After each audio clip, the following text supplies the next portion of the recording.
கோவையில் CNA 26வது Edison விருதுகள் வழங்கும் விழா. கல்வி, மருத்துவம், இளம் தொழில் முனைவோர் என பல்வேறு துறை சார்ந்தோர் விருதுகள் வழங்கி கௌரவிப்பு. கோவை இடையர்பாளையம் PNT காலனி பகுதியில் செயல்பட்டு வரும் கோவை நாட்டிய அகாடமி தொடர்ந்து பல ஆண்டுகளாக பல்வேறு துறை சார்ந்தவர்களை ஊக்குவிக்கும் விதமாக CNA விருதுகள் வழங்கி வருகின்றன.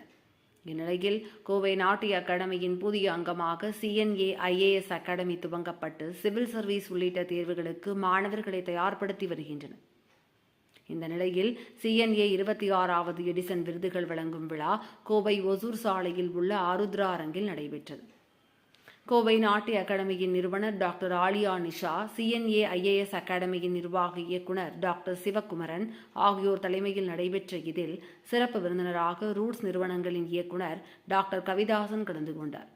விழாவில் கல்வி, மருத்துவம், இளம் தொழில் முனைவோர், சமூக சேவை, விளையாட்டு, கலைத்திறன் என பல்வேறு துறை சார்ந்தவர்களுக்கு விருதுகள் வழங்கி கௌரவிக்கப்பட்டது. தொடர்ந்து மாணவ மாணவிகளுக்கு கல்வி உபகரணங்கள் வழங்கப்பட்டது. இந்நிகழ்ச்சியில் CNA IAS அகாடமியின் குழுவினர் பலர் கலந்து கொண்டனர்.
கோவை மாவட்டம் பன்னாட்டுப்பள்ளி டாக்டர் கவிதாசன்